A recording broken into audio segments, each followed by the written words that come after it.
Will Sweden be getting into NATO? We might find out after today because the elections in Turkey are going off today. The runoff elections are happening between Erdogan and the opposition party because there wasn't anyone with a big enough majority to win after the first round of elections. Now, a lot of people believe that Sweden getting into NATO has been a huge political issue, and it has been for Erdogan because things haven't been going so well in Turkey.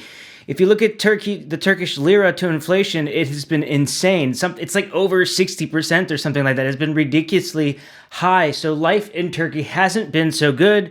Also, it's hard to forget the one time Erdogan took a lot more power whenever there was that attempted coup that happened in Turkey a few years ago.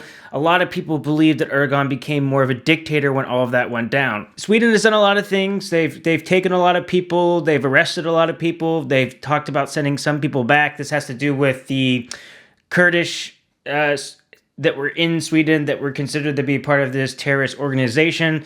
I don't know where I stand on this. In some cases, I feel like, okay, maybe these people are terrorists, but I'm also like, how many of these people are just political opponents of Erdogan? But I understand that Sweden has to dot these certain I's to get into NATO.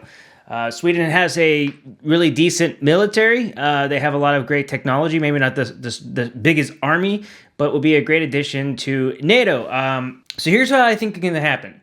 I think if Erdogan wins, then at the end of the day, I kind of believe that Erdogan wants to be more aligned with the West than he wants to be Russia. He tends to play both sides, but I think when push comes to shove, he's going to allow Sweden into NATO.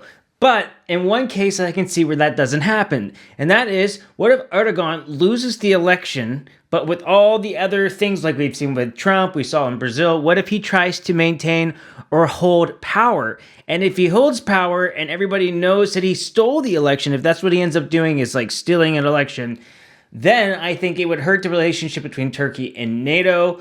Maybe he doesn't allow Sweden in that case.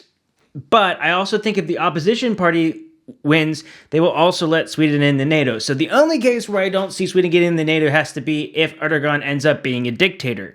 Now, I don't know if I see Erdogan stepping down peacefully. I've always looked at him and felt that he's a dictator at heart, and I don't trust him.